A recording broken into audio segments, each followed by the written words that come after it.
Hello guys, welcome to EPD education. काहीच MS SET म्हणजेच Maharashtra SET जो एक्झाम 26 मार्च 2023 रोजी कंडक्ट झालेला आहे, त्या एक्झामचा जो क्वेश्चन पेपर आहे त्या क्वेश्चन पेपरचं ॲनालिसिस म्हणजेच विश्लेषण आज आपण पूर्णपणे करणार आहोत. म्हणजे 2023ला जो क्वेश्चन पेपर विद्यार्थ्यांना प्रोव्हाइड केला गेला त्या संदर्भात जे क्वेश्चन असतील ते क्वेश्चन या ठिकाणी डिटेलमध्ये आपण पाहणार आहोत. प्रत्येक क्वेश्चन प्रॉपर वेनी समजून घेण्याचा प्रयत्न करणार आहोत, जेणेकरून तुम्ही इन फ्युचर जर MS सेट एक्झाम देणार असाल तर कशा पद्धतीने क्वेश्चन तुम्हाला विचारले जातील आणि त्या पर्टिक्युलर क्वेश्चनचं आन्सर तुम्ही कुठल्या पद्धतीने द्यायला हवं हे तुम्हाला कळावं. त्या अनुषंगाने हे लेसन आपण प्रोव्हाइड करत आहोत. फ्रेंड, आजच्या लेसनमध्ये 2023चा क्वेश्चन पेपर आपण डिस्कशन करणार आहोत. सो आजचं लेसन सुरू करण्यापूर्वी या चॅनलवर तुम्ही फर्स्ट टाइम असाल तर नेट, सेट आणि पेट या तीनही एक्झामच्या सर्वच ऑफिशियल अपडेटसाठी या चॅनलला तुम्ही सबस्क्राईब करू शकता किंवा या चॅनलची एक टेलिग्राम चॅनल आहे, त्याची लिंक डिस्क्रिप्शन बॉक्समध्ये दिलेली आहे, त्याला जॉईन करू शकता. तिथेही तुम्हाला नेट, सेट आणि पेट या तीनही एक्झामबद्दल अपडेट्स कळवले जातात. तर फ्रेंड, 2023चा क्वेश्चन पेपर डिस्कस करण्यापूर्वी 23 जून 2019चा क्वेश्चन पेपर आपण पूर्णपणे डिस्कशन केलेला आहे. त्यानंतर 27 डिसेंबर 2020चा देखील क्वेश्चन पेपर आपण पूर्णपणे डिस्कशन केलेला आहे आणि त्यानंतर 26 सप्टेंबर 2021चा पण पेपर आपण पूर्णपणे डिस्कस केलेला आहे. आणि आज आपण 26 मार्च 2023चा क्वेश्चन पेपर डिस्कस करणार आहोत. 2022 साली MS सेट एक्झाम कंडक्ट झाला नव्हता, हे लक्षात घ्या. म्हणजे 2019चा जो क्वेश्चन पेपर आहे तो आपण पूर्णपणे पाहिला, 2020चा क्वेश्चन पेपर आपण पूर्णपणे पाहिला, त्यानंतर 2021चा क्वेश्चन पेपर आपण पूर्णपणे पाहिला, त्यानंतर 2020 साली एक्झाम कंडक्ट झालेला 2022 साली एक्झाम कंडक्ट झालेला नाहीये, डायरेक्टली 26 मार्च 2023ला एक्झाम झालेला आहे, त्याचाच क्वेश्चन पेपर आपण पाहतोय. ठीक आहे. प्रत्येक क्वेश्चन पेपर पाहण्यासाठी पार्ट फर्स्ट आणि पार्ट सेकंड असे दोन पार्ट आपण केलेले आहे. सर्वांच्या लिंक तुम्हाला डिस्क्रिप्शन बॉक्समध्ये भेटून जातील. 2019चा, 20चा आणि 21चा जो क्वेश्चन पेपर आपण ॲनालाइज केलेला आहे त्या सर्वांच्या लिंक डिस्क्रिप्शन बॉक्समध्ये आहे, तिथून तुम्ही सर्व क्वेश्चन पेपर पाहू शकता. ठीक आहे. तर आज आपण 26 मार्च 2023चा जो पेपर आहे त्याचा पार्ट फर्स्ट आहे ते डिस्कशन करणार आहोत. यामध्ये काही महत्त्वाचे 50% क्वेश्चन असतील ते पाहणार आहोत. बाकीचे क्वेश्चन पुढच्या सेशनमध्ये आपण प्रोव्हाइड करणार आहोत.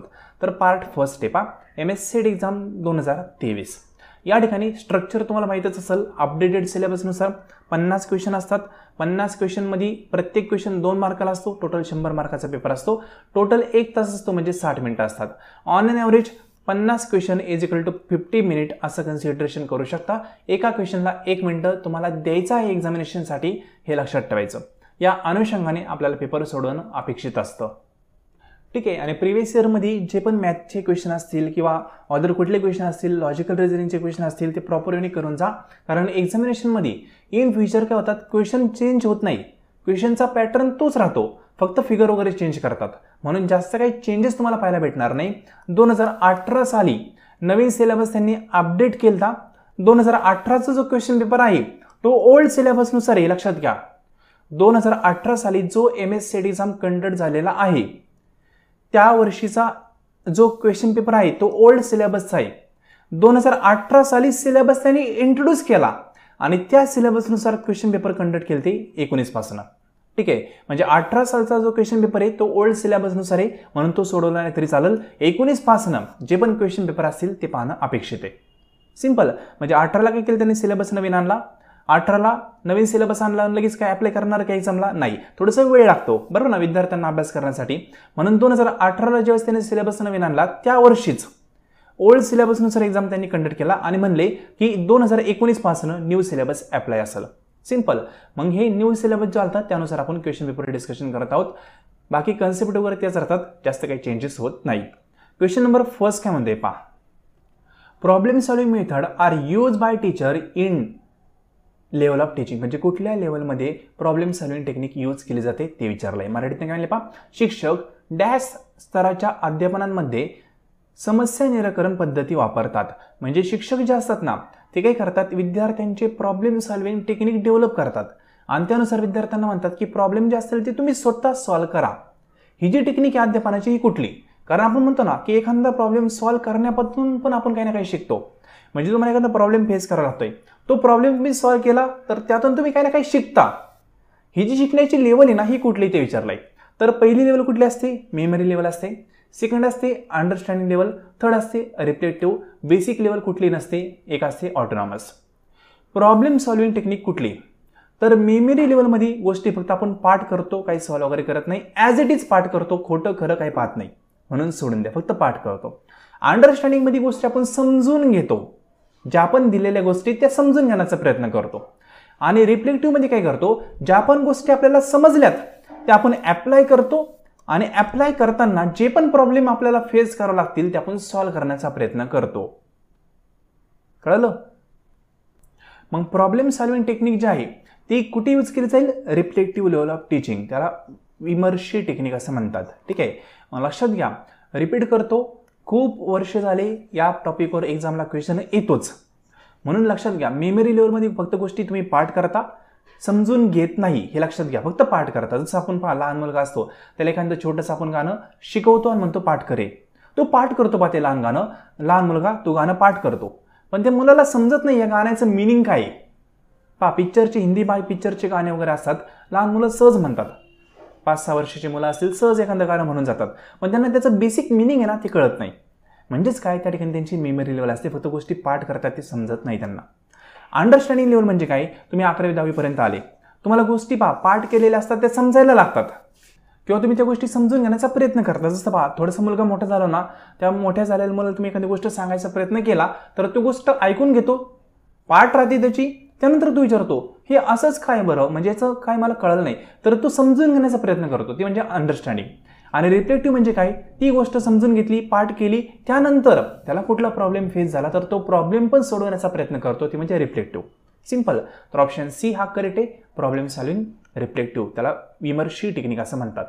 तुम्ही कुठल्याही लँग्वेजने पेपर सोडा, पण त्या ठिकाणी एक्झामिनेशनमध्ये प्रायमरी लँग्वेज ही इंग्लिश असते, लक्षात ठेवा. बाकी क्वेश्चन पेपर अशा प्रकारचा असतो, दोन्ही लँग्वेज तुम्हाला अवेलेबल असतात. क्वेश्चन नंबर सेकंड काय म्हणते पहा, feedback of classroom teaching from dash is a valuable feedback for teacher.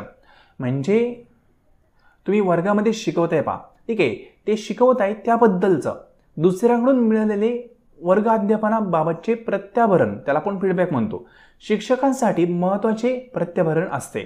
म्हणजे तुम्ही शिकवताय विद्यार्थ्यांना, शिकवत असताना आपल्याला एक अपेक्षा असते पहा. कशाची अपेक्षा असते? की आपलं कोणीतरी कौतुक करावं, बरोबर ना. आपण शिकवतोय, आपल्या शिक्षणाबद्दल कोणी काहीतरी म्हणावं, अशी बेसिक कुठल्याही म्हणू शकतो प्रोफेशनल व्यक्तीला अपेक्षा असते. आपल्या कामाबद्दल काही ना काही विद्यार्थ्यांनी किंवा एक्सएल व्यक्तींनी बोललं पाहिजे. मग अशी कुठले व्यक्तीत ते आपल्याला विचारलंय. तुम्हाला फीडबॅक हा कोणाचा महत्त्वाचा असतो ते विचारलंय. तर ऑप्शन नंबर फर्स्ट काय म्हणते पहा, स्टुडंट अँड लायब्ररीयन म्हणजे ग्रंथपाल. आता ग्रंथपालांनी तुमच्या शिक्षणाचं कौतुक केलं किंवा ग्रंथपाल म्हणले हे टीचर चांगलं शिकवतात, काय महत्त्वाचं आहे का, उपयोगाचं आहे? अहो ग्रंथपालांनी तुमचं लेक्चरच केलेलं नाही आहे, तुम्ही कसं शिकवताय ते कसं सांगणार आहे, म्हणून त्यांचा फीडबॅक चुकीचा आहे. ते फीडबॅक तुम्हाला चांगला देतील, पण काही त्यांचा बेसिक हेतू असू शकतो पर्सनल वगैरे, पण ते मनातून चांगला फीडबॅक देऊ शकत नाही. कारण का, ग्रंथपाल कुठे तुमचे लेक्चर लिहून बसलेले आहेत, म्हणून त्यांचा काही संबंध नाही. Option first cancel. नंतर शिक्षक, सहकारी आणि ग्रंथपाल, पुन्हा तोच ऑप्शन, काही ग्रंथपाल. ग्रंथपालाचा काय संबंध आहे? तुम्ही वर्गामध्ये शिकवताय, वर्गातून फीडबॅक तुम्हाला अपेक्षित आहे, मग ग्रंथपालचा काय संबंध आहे? सोडून द्या. कलिग्स तुमचे असू शकतात, पण नॉर्मली तुमच्या कलिग्सने तुमचं कौतुक केलं हे जास्त महत्त्वाचं नसतं, कारण तुम्ही कलिग्सला पण शिकवलेलं नाहीये, तुम्ही सहकारी शिक्षकांना थोडी शिकवलंय. ज्यांना शिकवलंय त्यांच्याकडून फीडबॅक आला पाहिजे ना. तुम्ही एखादी भाजी केली आहे, ती भाजी कशी झाली हे कोण सांगू शकतो? ज्याने ती खाल्ली तोच सांगू शकतो. एक XYZ व्यक्ती तो आला घरामध्ये, तो म्हणला तुमची भाजी खूप छान झालती, पण त्यांनी खाल्लीच नाही ना, त्याच्या फीडबॅकचं तुम्हाला कौतुक कसलं? शून्य कौतुक आहे. म्हणजे ज्यांनी खाल्ली तो म्हणला खूप छान झाले, तर ते फीडबॅक व्हॅल्युएबल असेल, बरोबर ना. म्हणजेच या ठिकाणी कलिग्सचा पण उपयोग नाही आहे, कलिग्सला काय माहिती तुम्ही कसं शिकवताय, हे पण चुकीचं आहे. Option C student and parents, हे कुठून कुठं चांगलं वाटतंय पा. म्हणजे तुम्ही विद्यार्थ्यांना शिकवलं, विद्यार्थी म्हणले हे सर खूप चांगलं शिकवतात ना, चांगलं वाटेल ना तुम्हाला. व्हॅल्युएबल फीडबॅक आहे स्टुडंटचा प्लस पेरेंट्सचा. एखाद्या स्टुडंटचे पेरेंट्स आहेत, त्यांनी तुम्हाला कॉल केला आणि म्हणले की आमच्या विद्यार्थ्यामध्ये खूप चांगली इम्प्रूव्हमेंट घडली बिकॉज ऑफ यू, कारण तुम्ही खूप चांगलं शिकवलंय. तुम्हाला चांगलं वाटेल ना, कारण का विद्यार्थी कुठून कुठं त्या पेरेंट्ससाठी खूप महत्त्वाचं आहे.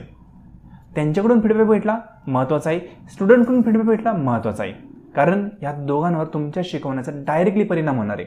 तुमच्या शिकवण्याचा परिणाम विद्यार्थ्यावर होणार आहे, विद्यार्थी जे बिहेवियर करणार आहे त्याचा परिणाम त्यांच्या पालकांवर होणार आहे. म्हणून पालकांनी किंवा विद्यार्थ्यांनी जो फीडबॅक दिलाय ना तो सर्वात महत्त्वाचा असतो. ऑप्शन सीच करेक्ट यायला हवा. तरी पण होल्ड करू. ऑप्शन नंबर डी काय म्हणतोय ते पाहूया. स्टुडंट अँड कलिग्स, पुन्हा कलिग्स, सहकारी तुमचे मित्र असतील, सहकारी शिक्षक असतील, त्यांनी तुमचं कौतुक करून उपयोग नाहीये, कारण त्यांनी तुमचं लेक्चरच केलेलं नाहीये. स्टुडंटनी तुमचं लेक्चर केलंय आणि स्टुडंटनी जे परफॉर्मन्स केलाय त्यांच्या घरीमध्ये, सोसायटीमध्ये, त्यामुळं तुमच्या स्टुडंटचे जे पेरेंट असतील त्यांची मानवरती होणार आहे. त्यांनी तुमचं कौतुक केलं ते व्हॅल्युएबल आहे. म्हणून ऑप्शन इथं सी करेक्ट येईल. बेसिक कन्सेप्च्युअली तुम्हाला प्रत्येक पॉईंट मी एक्सप्लेन करण्याचा प्रयत्न करतोय.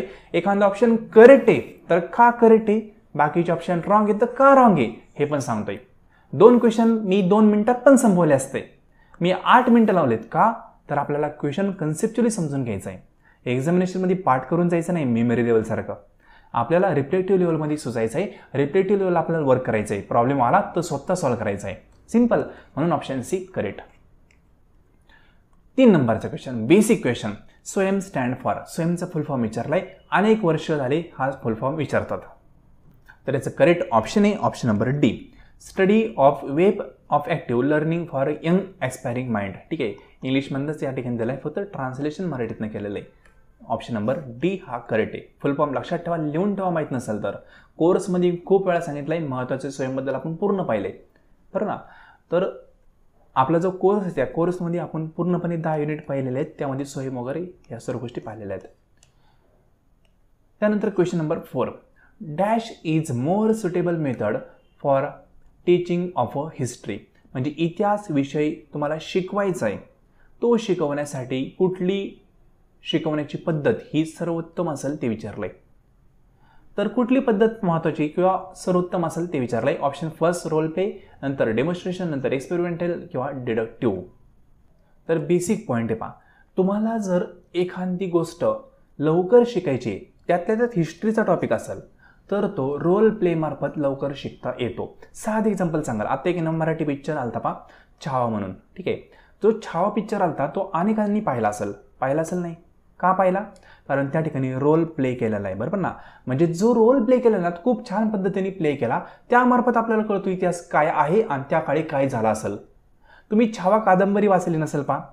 छावा कादंबरी वाचणारे लोक 1% असतील, छावा पिक्चर पाहणारे लोक 99% असतील. किंवा XYZ कुठलाही एखादा हिस्ट्री संदर्भात पिक्चर असेल, राजा महाराजांचा कुठलाही, ते पाहणारे जास्त असतात, पण त्या संदर्भात पुस्तकं असतील ते वाचणारे कमी असतात. का? कारण एखादा रोल प्ले करून दाखवला एखाद्या व्यक्तीने तर त्या संदर्भातली हिस्ट्री आपल्याला प्रॉपर कळती बरोबर ना. म्हणून या ठिकाणी लक्षात घ्या, हिस्ट्रीसारखा सब्जेक्ट रोल प्ले मार्फत चांगला शिकवता येऊ शकतो. आता बाकीचे ऑप्शन का रॉंग आहे हे पण पाहूया. डेमॉन्स्ट्रेशन, डेमो आपण करून दाखवतो. नॉर्मली डेमो हा फ्युचरच्या गोष्टीसाठी केला जातो, ना की पास्ट. आणि हिस्ट्री म्हणजे पास्ट आहे हे लक्षात घ्या. हे फ्युचरसाठी असतं. फ्युचरमध्ये एखादी गोष्ट करायची तर आता तुम्ही डेमो करून पाहणार, सिंपल ना. तर हे डेमो फ्युचरसाठी असतं. एक्सपेरिमेंट लाईव्हसाठी असतं, लाईव्ह आपण एक्सपेरिमेंट करतो. डिडक्टिव्ह याचा काही संबंध नाही आहे, सोडून द्या. ठीक आहे, तर ऑप्शन नंबर काय ए हा करेक्ट आहे. रोल प्ले मेथड, भूमिका पालन पद्धती असं आपण म्हणतो. सिंपल. मराठी इंग्लिश दोन्ही पण तुम्हाला जी लँग्वेज वाटेल त्या लँग्वेजने पाहू शकता. Question number 5. Learning process is monitor bye dash evaluation. ठीक आहे, म्हणजे तुम्ही लर्निंग प्रोसेस आहे ती मॉनिटर करताय. हे कशाचा पार्ट आहे, कुठल्या इव्हॅल्युएशनचा पार्ट आहे विचारलाय. अध्यापन प्रक्रियेचे नियमन डॅश मूल्यमापनाद्वारे केले जाते. डायग्नोस्टिक मार्फत केलं जातं का? नाही. प्लेसमेंट मार्फत? नाही. या दोन्हीपैकी कन्फ्युजन होऊ शकतं. एक आहे एक आहे इंटरमिडिएट आणि एक आहे फायनलवाली. सुमेटिव्ह म्हणजे इयर एंडची एक्झाम. ठीक आहे, आपले सेमिस्टरचे एक्झाम असतील, फायनल एक्झाम असतात ना, त्याला आपण सुमेटिव्ह म्हणतो. आणि फॉर्मेटिव्ह म्हणजे काय? During the lecture. म्हणजेच काय, तुम्ही शिकवताना अचानक विद्यार्थ्यांना विचारता, मी आत्ता जे शिकवलं ते सांग बरं तुम्हाला. त्याला काय म्हणतात? आकारिक. ठीक आहे, म्हणजेच काय? फॉर्मेटिव्ह. आणि सुमेटिव्ह म्हणजे काय? साकारिक. मग या ठिकाणी आपल्याला काय करायचं आहे, लर्निंगची जी प्रोसेस आहे ती मॉनिटर करायची, इव्हॅल्युएट करायची. म्हणजे आपण विद्यार्थ्यांना शिकवतोय ते विद्यार्थ्यांना कळतंय का हे तुम्हाला फाइंड आउट करायचं आहे, असा क्वेश्चन म्हणतोय. ठीक आहे, तुम्ही विद्यार्थ्यांना शिकवताय, विद्यार्थ्यांना कळतंय का नाही हे तुम्हाला कसं कळणार आहे? तुम्ही त्यांना अचानक क्वेश्चन विचारायचा, मी आता जे सांगितलं ते समजून सांग मला. बरं ना, तुमचे टीचर पण तुम्हाला विचारत असेल पाहिजे एखाद्या वेळेस की मी आता तुला जे सांगितलं ना ते मला रिपीट कर, मी आता काय सांगितलं सांग मला, असं म्हणतात पा टीचर अचानक. का? तर त्यांना स्वतःच पाहिजे असतं की आपण शिकवलं ते विद्यार्थ्याला कळाले का. स्वतःचं मूल्यमापन त्यांना करायचं असतं, ना की विद्यार्थ्याचं. सिंपल. मग नॉर्मली ड्युरिंग दी टीचर किंवा ड्युरिंग दी टीचिंगमध्ये जे इव्हॅल्युएशन केलं जातं ते असतं फॉर्मेटिव्ह. ठीक आहे, ऑप्शन नंबर सी करेक्ट आहे. सुमेटिव्ह का नाही? कारण या ठिकाणी इम्प्रूव्हमेंटचे चान्सेस नसतात. एक्झाम होऊन गेलेला असतो, एक्झाम होऊन गेल्यानंतर काय इम्प्रूव्हमेंट करणारे नाही. शिकवताना विद्यार्थ्यांना तुम्ही अचानक विचारलं की ही कन्सेप्ट मी आता तुला सांगितली, तर तू रिपीट कर मला, त्याला सांगता आली नाही तर तुम्ही पुन्हा ती कन्सेप्ट त्याला प्रॉपरली शिकू शकता. म्हणून काय इम्प्रूव्हमेंटचे चान्सेस आहेत फॉर्मेटिव्हमध्ये. तसं सुमेटिव्हचा निकाल त्यांनी दाखवला, मी तुमच्या विषयात फेल झालो असं तुम्हाला एखाद्या विद्यार्थ्याने रिझल्ट दाखवला आणि म्हणला, तर तुम्ही काय त्याला पुन्हा पेपरला बसवणार आहे का लगेच? पॉसिबल नाही. इम्प्रूव्हमेंट चान्सेस नाहीत. ठीक आहे, सुमेटिव्हमध्ये इम्प्रूव्हमेंट नसतं, फॉर्मेटिव्हमध्ये इम्प्रूव्हमेंट असतं. ऑप्शन नंबर सी हा करेक्ट आहे 5 नंबरच्या क्वेश्चनचा. आपण कन्सेप्ट समजून घेतोय, हा कन्सेप्ट समजून घ्या, त्या तुम्हाला फ्युचरमध्ये कामा येतील. क्वेश्चन रिपीट होत नाही, कन्सेप्ट रिपीट होतात. Question number 6, a researcher must have, म्हणजे संशोधक जो करणार आहे किंवा संशोधन जो व्यक्ती करणार आहे त्यामध्ये कुठली गोष्ट असलीच पाहिजे असं तुम्हाला विचारलंय. तर फर्स्ट आहे पहा, ॲटिट्यूड टुवर्ड रिसर्च. ज्यांना मराठीतनं वाचायचं आहे ते मराठीतनं वाचू शकतात बरं का, व्हिडिओ स्टॉप करून. सेकंड ऑप्शन आहे research aptitude. Third knowledge about research. आणि fourth mastery over on subject. जो व्यक्ती रिसर्च करणार आहे त्यामध्ये कुठली गोष्ट असायला हवी ते विचारलंय. बेसिक आहे. ॲटिट्यूड असून काय उपयोग आहे, सोडून द्या. ठीक आहे, संशोधन अभिवृत्ती काय संबंध आहे, सोडून द्या, आउट ऑफ कंटेक्स्ट आहे. ऑप्शन बी रिसर्च ॲप्टिट्यूड. ॲप्टिट्यूड त्यामध्ये असायला हवा का? अहो असायला हवा ना, म्हणून तर PhD करण्यापूर्वी तुम्हाला ॲप्टिट्यूड एक्झाम द्यावा लागतोय. मग सेट हा कोणता आहे? ॲप्टिट्यूडच आहे ना, त्यामध्ये सर्व ॲप्टिट्यूडचे युनिट आहे. किंवा PhD करायची तुम्हाला पेट एंट्रन्स द्यावं लागते, ॲप्टिट्यूड एक्झाम आहे. म्हणजेच तुम्हाला थोडंफार मॅथ येते का ते पाहतात, लॉजिक येते का ते पाहतात, बरोबर ना. तुम्हाला रिसर्चबद्दल काय येते का नाही ते पाहतात. म्हणजेच काय मिक्स तुम्हाला एकंदरीत सर्व नॉलेज आहे का हे पाहतात. म्हणजेच काय रिसर्च करण्याची तुमची लायकी आहे का हे पाहतात. ती ॲप्टिट्यूड टेस्ट असते. मग रिसर्च करायचं असेल तर रिसर्च करण्याची तुमची लायकी आहे का नाही, पात्रता आहे का नाही हे पाहण्यासाठी रिसर्च ॲप्टिट्यूड ही टेस्ट कंडक्ट करणं अत्यंत आवश्यक असते. आणि जो व्यक्ती ही टेस्ट पास होतो तो रिसर्च करू शकतो असं कन्सिडर केलं जातं. म्हणून ऑप्शन नंबर बी हा करेक्ट आहे. ज्या व्यक्तीला रिसर्च करायचा आहे त्या व्यक्तीमध्ये रिसर्च ॲप्टिट्यूड असणं गरजेचं आहे. ठीक आहे, ॲप्टिट्यूड म्हणजे एकंदरीत मिक्स नॉलेज. त्यामध्ये रिसर्चचं नॉलेज पाहिजे, त्याला सॉफ्टवेअर संदर्भात पण नॉलेज पाहिजे, वेगवेगळ्या रिसर्च संदर्भात. ठीक आहे, मॅथचं पण थोडंफार नॉलेज पाहिजे, लॉजिकचं पण नॉलेज पाहिजे. तर हे सर्व नॉलेज असेल तर तो रिसर्च करू शकतो. हे इनिशियल महत्त्वाचं आहे. ठीक आहे, पाहिजेच.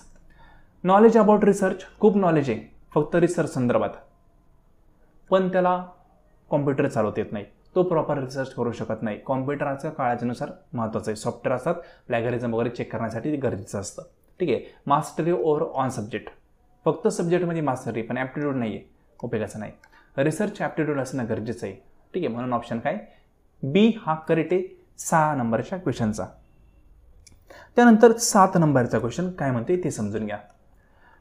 Recording of dash in a qualitative research is called as मेमोइंग.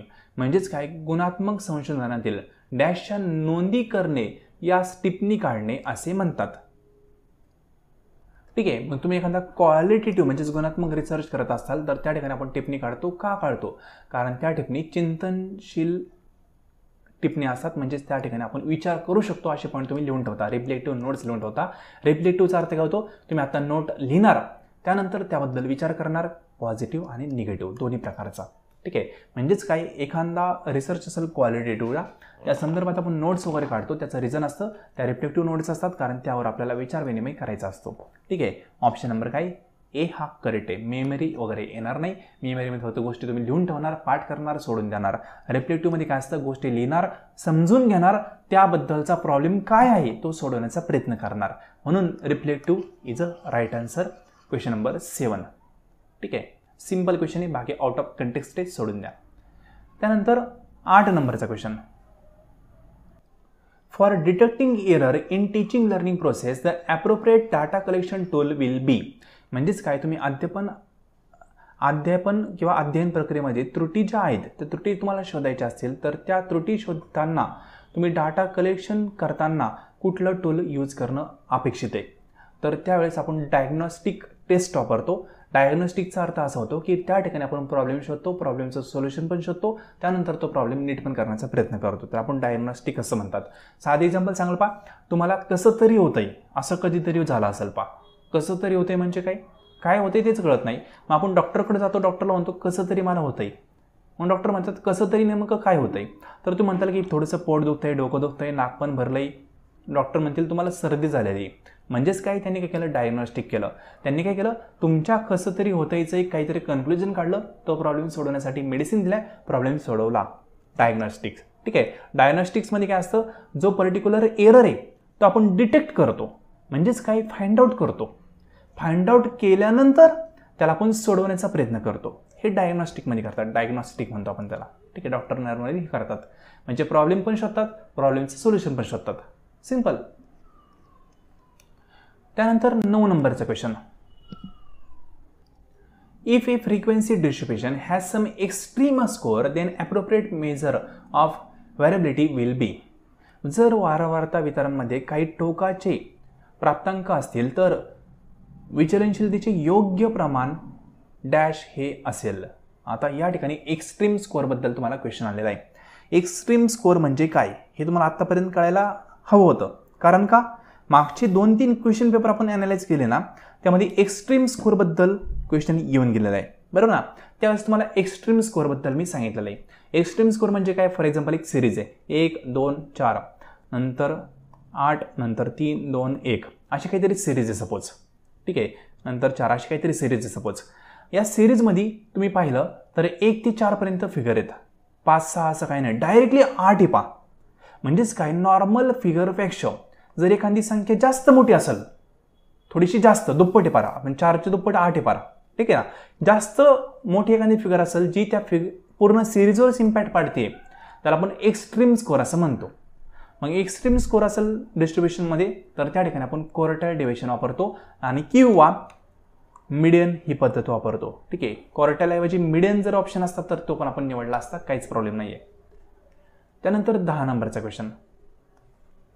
Standard of research journal is decided on. म्हणजे एखादं रिसर्च जर्नल आहे त्याचं स्टँडर्ड जर आपल्याला डिसाईड करायचं असेल तर ते कशाच्या बेसवर करतो, इम्पॅक्ट फॅक्टरच्या बेसवर करतो.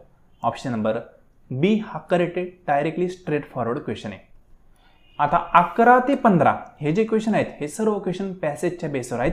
पॅसेज सोडवण्याच्या ट्रिक संदर्भात एक व्हिडिओ मी तुम्हाला लवकरच शेअर करणार आहे. ठीक आहे. हे पॅसेज तुमच्या सोडवणं कशावर बेस असतो, तुम्ही किती गोष्टी स्पीडने वाचताय, तुम्हाला गोष्टी किती समजतायत त्याच्या बेसवर पॅसेज सोडवायचा असतो. ठीक आहे. तर याचे फक्त मी आन्सर सांगतो. क्वेश्चन नंबर जो 11 आहे त्या 11 नंबरच्या क्वेश्चनचं ऑप्शन ए हे करेक्ट आहे. तुम्ही कुठलाही पहा, मराठी इंग्लिश दोन्ही पण पॅसेज सेम असतात. जरी पॅसेज वेगळे असतील तर ऑप्शन सेम असतात, डोंट वरी. 12 नंबरचा क्वेश्चन आहे. या 12 नंबरच्या क्वेश्चनचं जे आन्सर आहे ते 2 ऑप्शन आहे, ए आणि सी. हे दोन्ही पण करेक्ट आहे. कुठले, ए आणि सी. म्हणजे आन्सर कीमध्ये त्यांनी काय केलं, स्मॉल बी टाकलेला आहे. नॉर्मली आन्सर की कशी असते, ए बी असे काहीतरी ऑप्शन असतात ना. मग जर बिग बी असेल, कॅपिटल बी असेल तर ठीक आहे, तर आपण बी आन्सर म्हणू.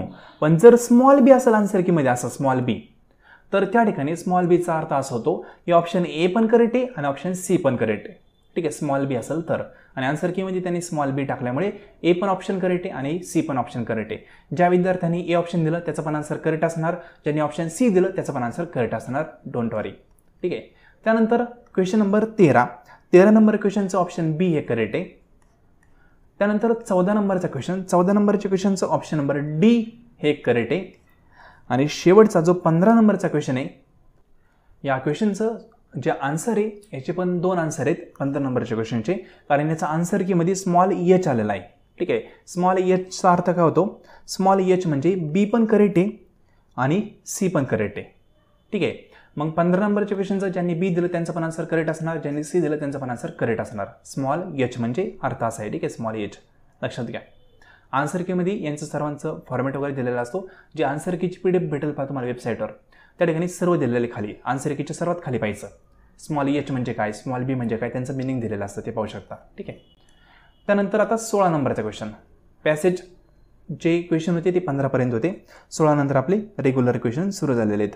16 नंबरचा क्वेश्चन काय म्हणतोय ते पहा. In any organisation information is being share among all the member. This type of communication is. म्हणजेच काय थोडक्यात त्यांनी काय म्हणलंय, एखादं कुठलंही आस्थापन असेल त्या आस्थापनामध्ये जी माहिती असेल ती माहिती सर्व सदस्यांमध्ये तुम्ही शेअर केली, वाटली, तर ते कम्युनिकेशन कुठल्या प्रकारचं आहे, इंटरनल कम्युनिकेशन येते, एक्सटर्नल नाही. कंपाऊंडच्या आत तुमचे कम्युनिकेशन होते. म्हणजेच काय, तुम्ही फक्त जे मेंबर आहेत ना, ऑल मेंबर्स तिथपर्यंत मेसेज पाठवला आहे, मेंबरच्या बाहेर कोणालाही मेसेज गेलेला नाही आहे. बाहेर गेला तर एक्सटर्नल. फक्त कंपाऊंडच्या आत कम्युनिकेशन चाललंय, 2-3 एकरचं जे असेल त्याच्या आत म्हणतोय मी. फक्त मेंबरसोबत आहे ना, तर इंटरनल कम्युनिकेशन आपण त्याला म्हणतो. ऑप्शन ए हा करेक्ट आहे, अंतर्गत संप्रेषण. ठीक आहे. अपवर्ड म्हणजे काय, अपवर्डचा अर्थ असा होतो की शिपाईनी एखाद्या मॅनेजरला काहीतरी सांगितलं, खालून वरती अपवर्ड. डाऊनवर्ड म्हणजे काय, मॅनेजरनी सुपरवायझरला काहीतरी ऑर्डर दिली, डाऊनवर्ड. सिंपल. आणि या ठिकाणी एक्सटर्नल म्हणजे आपलं कम्युनिकेशन कंपनीच्या बाहेरच्या लोकांची, आणि इंटरनल म्हणजे काय, कंपनीच्या आतल्या सर्व मेंबरशी कम्युनिकेशन. सिंपल. मग इथे त्यांनी काय म्हणलंय, सर्व मेंबरशी तुम्ही कम्युनिकेशन केलंय, ऑल मेंबर अमॉंग दी कंपनी. तर ऑप्शन त्याला ए म्हणणार, इंटरनल. त्यानंतर 17 नंबरचा क्वेश्चन काय म्हणतोय ते समजून घ्या. Cultural differences between sender and receiver may affect. म्हणजे आपण म्हणतो की एक सेंडर आहे आणि दुसरा रिसिव्हर आहे, यामध्ये कम्युनिकेशन होणार आहे, पण या दोघांचं कल्चर जर वेगळं असेल तर कम्युनिकेशनच्या कुठल्या गोष्टीवर परिणाम होऊ शकतो ते विचारलंय.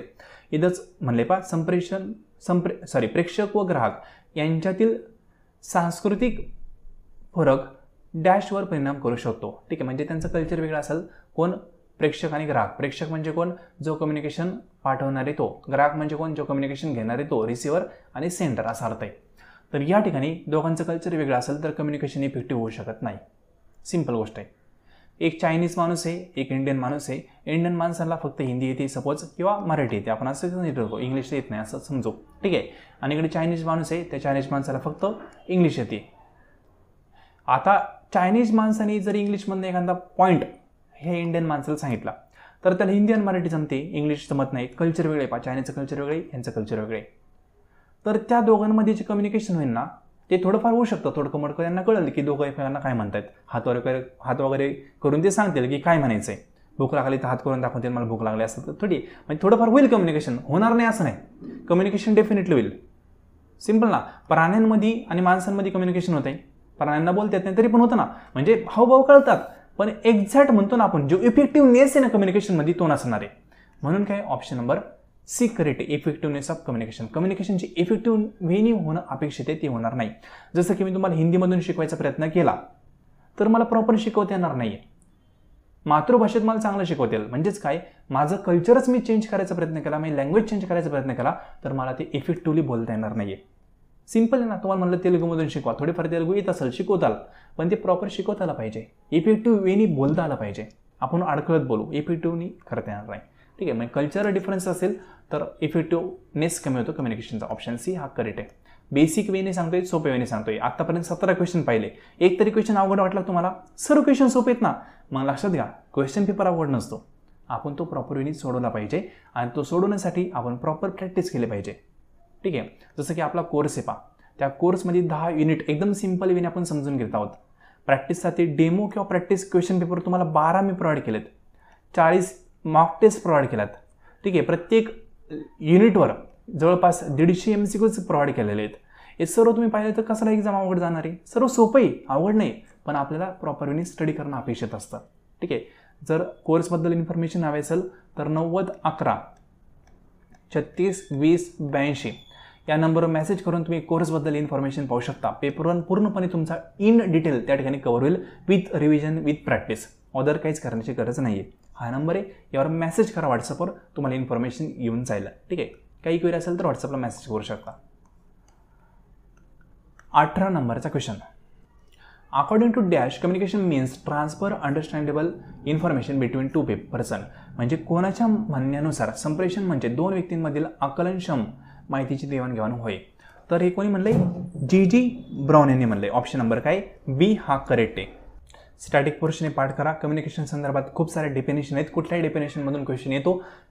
आता तुमचं पण बरोबर आहे, तुम्ही कुठल्या डेफिनेशन पाठ करणार, खूप सारे डेफिनेशन आहे. तर हे काही थोडे मिसलिनियस क्वेश्चन असतात की कुठल्याही डेफिनेशनवर क्वेश्चन टाकू शकतात.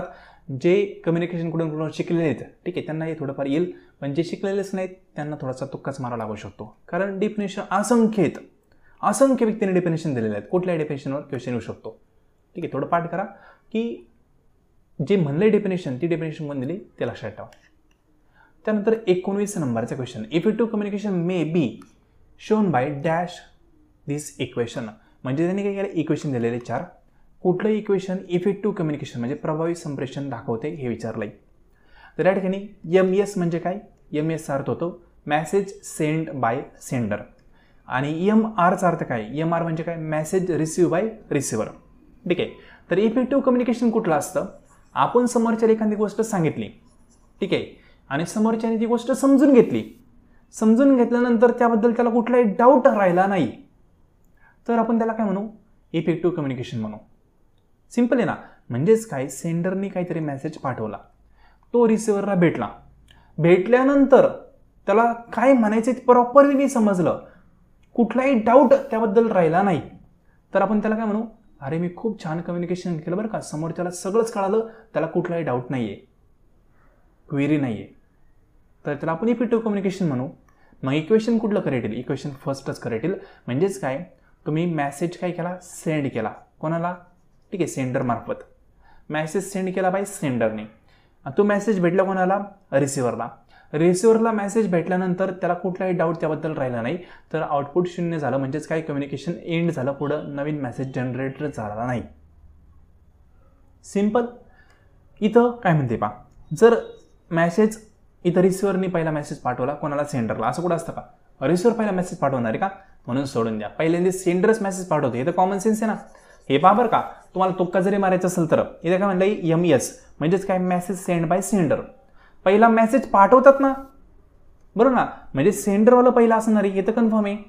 रिसिव्हरवाला पहिले येणार आहे का, MRवाला पहिले येणार नाही हे तर कन्फर्म. तुम्हाला तुक्का जरी मारायचं असेल तर या दोघांमध्ये तुम्ही तुक्का मारायला पाहिजे कॉमन सेन्सनी. इथं काही इफेक्टिव्ह कम्युनिकेशन होत नाही कारण +1 होत आहे, म्हणजेच काही ना काही पेंडिंग आहे कम्युनिकेशन. इथं नवीन मेसेज जनरेट झाला आहे, त्याला इफेक्टिव्ह म्हणणार नाही. जे समोर त्याला पूर्ण समजते त्याला इफेक्टिव्ह म्हणणार. ऑप्शन नंबर A हा करेक्ट आहे अकॉर्डिंग टू धिस इक्वेशन. ठीक आहे, तुम्ही हे पहा, दोघीपैकी काही जर तुक्का मारला तर समजू शकतो तुम्ही प्रयत्न केलाय, पण या दोघांपैकी जर तुम्ही निवडलं ऑप्शन B किंवा D पैकी, तर तुम्ही चुकीचा ऑप्शन निवडलाय, तुम्ही थोडंही नॉलेज या ठिकाणी वापरलं नाही असा अर्थ होतो. कारण सेंडर हा पहिला यायला हवा असं मी अनेक वेळा सांगितलेलं आहे. ठीक आहे, म्हणजे लक्षात ठेवा, बेसिक गोष्टी असतात. थोडंसं मी तुम्हाला काही गोष्टी हट्टाने पाठ करायला होतो, त्याचं रिझन हे असतं, समजून घेणं अपेक्षित आहे. ठीक आहे, पाठ पण आपण करतो गोष्टी, पण पाठ केलेल्या गोष्टी ठराविक काळापुरत्या लक्षात राहतात, समजून घेतलेल्या गोष्टी लाईफ टाईम लक्षात राहतात. ऑप्शन A हा करेक्ट आहे. त्यानंतर 20 नंबरचा question, the element which badly affect effective of communication called as. म्हणजे असे काही घटक असतात जे कम्युनिकेशनच्या प्रभावी क्षमतेवर प्रतिकूल परिणाम करतात, तर ते घटक कुठले, तर नॉईज आहे. फीडबॅक थोडी इफेक्ट करणार आहे, प्रोजेक्शन नाही, मेसेज नाही, नॉईज सर्वात जास्त इम्पॅक्ट करतो. मी तुम्हाला काहीतरी सांगतोय, तुमच्या मागे काहीतरी DJ लावलाय मोठा, तुम्ही मला लेक्चर पाहणार आहे का, बरोबर ना. आता अझ्युम करा मी तुम्हाला शिकवतोय, तुम्ही लेक्चर पाहताय आणि खूप मोठा DJ लावला आहे. ठीक आहे, XYZ एखाद्या मांजरीचं लग्न आहे, त्या मांजरीसाठी DJ लावलेला आहे मोठा. तुम्ही माझं लेक्चर पाहणार का, नाही पाहणार. तुम्ही म्हणताल ऐकूच येत नाहीये, म्हणजे काही नॉईज अननेसेसरी जो तुम्हाला आवाज येतोय जो तुम्हाला नकोय त्याला आपण नॉईज असं म्हणतो. ठीक आहे, मग जो गोंधळ असेल, नॉईज असेल, तर तो कम्युनिकेशनच्या इफेक्टिव्हनेसवर बॅड इम्पॅक्ट पाडतो. ठीक आहे, त्याला गोंधळ असं म्हणतात. सिंपल. तर ऑप्शन नंबर D हा करेक्ट आहे 20 नंबरच्या क्वेश्चनचा. सो फ्रेंड, आज आपण टोटल 20 प्रश्न कव्हर केलेले आहेत. पार्ट फर्स्ट आहे हा. पार्ट सेकंडमध्ये उरलेले 30 क्वेश्चन आपण कव्हर करणार आहोत. ज्यांनी हा पार्ट फर्स्ट पाहिला आहे त्यांना योग्य वाटलं असेल, शिकवण्याची पद्धत योग्य वाटली असेल तर कमेंट बॉक्समध्ये पॉझिटिव्ह फीडबॅक द्यायला विसरू नका. काय इम्प्रूव्हमेंट हवे असेल तर देखील तुम्ही सजेस्ट करू शकता. सो फ्रेंड, पेपर फर्स्ट संदर्भात तुम्हाला कोर्स जॉईन करायचा असेल तर 90 11 36 20 82 या नंबरवर मेसेज करा. कोर्स संदर्भात पूर्णपणे इन्फॉर्मेशन पहा, त्यानंतर योग्य वाटलं तर पेमेंट करून तुम्ही कोर्स जॉईन करू शकता. हा कोर्स लावल्यानंतर ऑदर कुठलेही पुस्तक तुम्हाला घ्यायची गरज नाही, ऑदर कुठले व्हिडिओ पाहण्याची गरज नाही आहे, ऑदर कुठल्याही नोट्स प्रिपेअर करण्याची गरज नाही. फुल अँड फायनल सर्व गोष्टी या कोर्समध्ये प्रोव्हाइड केल्या जातात. ठीक आहे, तर इन्फॉर्मेशन हवी असेल तर मेसेज करू शकता. आजचं लेसन संपूर्ण पाहिल्याबद्दल थँक्यू सो मच.